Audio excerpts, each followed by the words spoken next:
pareho pa rin ang shape niya. Parang gummy bear. Sige. Ngayon, ang laman ng gummy bear implant. So, maraming shell to. So, sa loob nito, parang one piece din siya. At hindi ito magli-leak. Sige. Gupitin natin.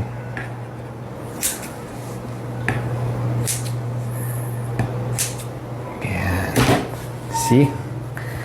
So, hindi siya